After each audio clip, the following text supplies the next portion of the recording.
Hello, hello, hello. My name is Samika.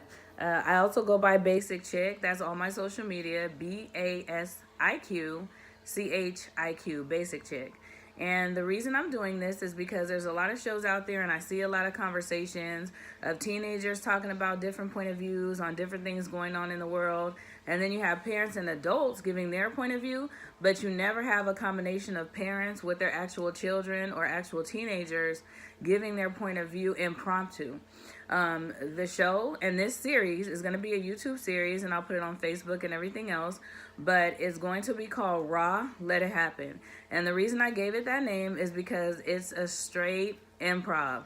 My boys, which I'll introduce you to shortly, have no idea what I'm going to be asking them, have no idea what we're going to be talking about, so they don't have time to rehearse. It's just got to give a raw answer. So you're going to see some mistakes, you're going to see some laughing, goofing, all of that. You'll even get mistakes from me because we're not rehearsing. But I want it to be authentic, and I want you guys to get a real idea of my point of view, the way I am with my boys, and then their point of view, which I'm probably not going to always agree with, and some of it I will, but it's the reality of it. And we have to bring our families closer together and get a good understanding of how we feel about different topics. So as we start this series, this is just a pilot, so I'll just give examples. They're not ready, but I want you guys to have an idea of what it's going to be about. That way you guys can leave your comments, submit your questions, and things like that on topics that you want to address here. So this is Norian. He's 14. Aaron is my oldest. He's 19. And then Norby over there in the background, he is 15. So they'll be doing this show with me. So wave to the camera, guys. I think they're kind of nervous because they have no idea where I'm going with this. So I'm going to start light. And this is light for me, but it's going to get a lot deeper. So I'll start with all three of them. Any of you guys can answer. We'll start with the most recent events that have coming up. It's been a lot of shootings, a lot of violence. And of course, it's a common topic, but I still think it's something that we need to address with our children, especially with our young men, because they're the targets of it. So I want to bring up first, I want to ask them how they feel about the police brutality and the violence that's been going on. For example, there was Danye Jones, who was found lynched in his mother's backyard. And then most recently, there was a security guard who, unarmed, a suspect, had his knee in his back and had called the police, was waiting for the police to arrive. He was thought to be the suspect, and he was in turn gunned down when his dream was to become a police officer. So I just want to ask you guys, my favorite kings in the whole world, my little kings, how does that make you guys feel when you guys hear stories like that?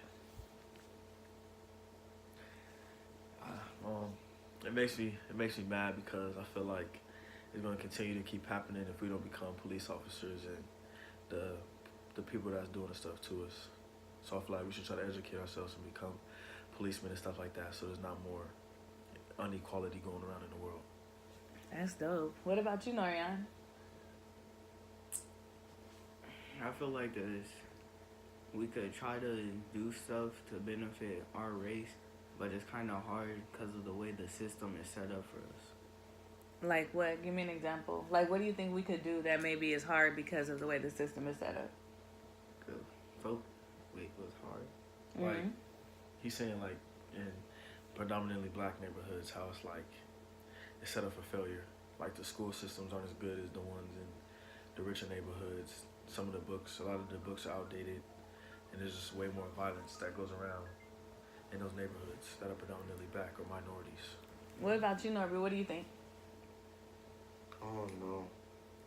I just try to avoid the situation, like going around police officers and that, because you never know what could happen. Yeah, that's unfortunate too. Sadly, that does make me feel uncomfortable that my son does feel that way because, like everybody says, all police are not bad. I'm not saying that by any means. My brother was in law enforcement. I do know quite a few people in law enforcement. So they're not all bad. I think the scary part, especially for me as a parent, is knowing and understanding the difference. I don't believe in disrespecting the officers. A lot of people disagree with me, but I do tell my boys that if they are approached by the police and things like that, they need to just give them their name. You know, if they're asking their name, they know they're not guilty of anything. Give them their name, slowly reach for their driver's license, slowly reach for the information, yes or no, sir, and live to see another day.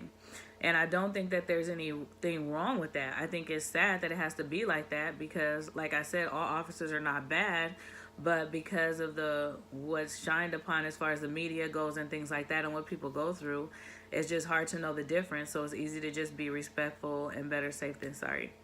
So that's just one of the examples that we'll talk about, and it's also going to be great to me because I go over these type of things with my kids to try to know that it is sticking and that they are paying attention, that they are listening does make me feel good. But there are going to be some other topics that we hit that they're probably not going to necessarily agree with, and we'll get a little debating, a little constructive debating going on, and that's totally fine too. As far as like what they're comfortable, I won't go into details because it has to be a surprise, but just as far as conversations that they're comfortable with their parents versus with their friends, we'll talk about video games, we'll talk about everything, whole family dynamics and what they feel that we could change as parents. So that's just an example. I hope that all you guys will tune in, and I look forward to your questions, comments, and your interactions in the future. Bye-bye.